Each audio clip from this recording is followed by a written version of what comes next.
Hari ini kita akan renungkan kitab 1 Samuel pasal 28, teksnya ayat 1 sampai 14, dan sudah dibagi 3 paragraf. Paragraf yang pertama, ayat 1 sampai 2, Akis mengangkat Daud menjadi pengawalnya sendiri.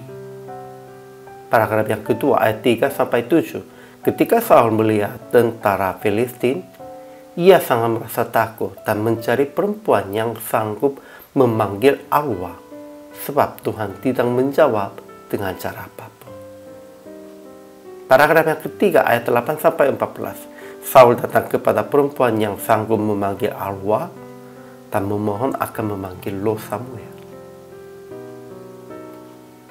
Kesimpulannya, orang Filistin mengerahkan tentara untuk berperang melawan orang Israel, dan Akis mengangkat Daud menjadi pengawal sendirinya. Mereka bergema dekat Sunem. Saul juga maju menghadap mereka dan bergema di Gilboa.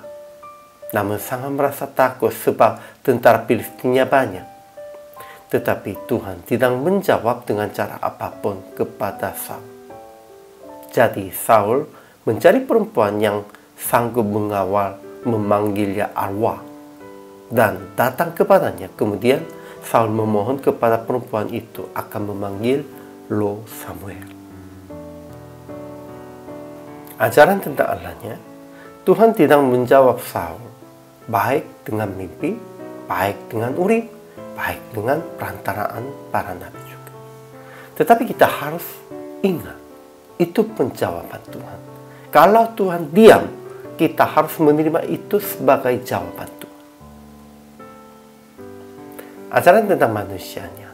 Pertama, Akis mengangkat Daud menjadi pengawal sendirinya, dan ia bergema dekat Sunem dengan banyak tentara Filistin supaya berperang dengan Israel. Kedua, Saul maju menghadap tentara Filistin dan bergema di Gilboa. Namun dia merasa takut dan sangat gemetar karena tentara Filistinnya banyak.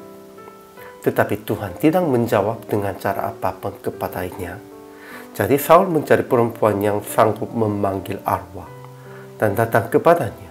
Kemudian Saul memohon kepada perempuan itu akan memanggil Lo Samuel dengan janji bahwa demi Tuhan yang hidup tidak akan ada kesalahan tertimpa kepadamu karena perkara ini. Ya, itu katanya apa ya? Dia itu memanggil Lo siapapun, itu Tuhan sudah lalangkan. Tetapi dia memohon itu dan Tuhan tidak akan tertimpanya kesalahannya begitu. Itu katanya itu tidak cocok, depannya belakangnya itu tidak sesuainya. Artinya apa? Saul sudah tidak bisa membedakan dengan benar-benarnya. Itu karena takut, karena sudah di luar Tuhan, karena sudah dipengaruhi oleh lujahannya begitu. Jadi aplikasi hari ini, pertama, jangan mencari Tuhan di tempat atau orang yang tidak layak. Tetap usaha akan berhubungan dengan Tuhan dalam doa dan renungkan firman dalam kehidupan sehari-hari. Kedua, mendengar firman Tuhan dalam situasi apapun dan terimalah sebagai jawaban Tuhan akan situasi Tuhan, tetap diam pun. Akhirnya praktik hari ini menolak penggodaan secara rohani.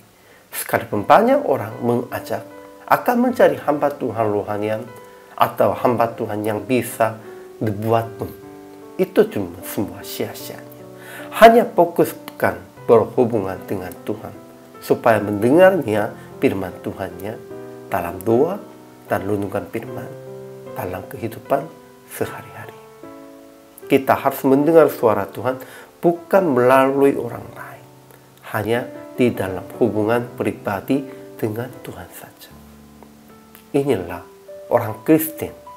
Tuhan sudah janjinya kepada kita demikian itu. Hari ini juga selama melayani, Tuhan Yesus memberkati.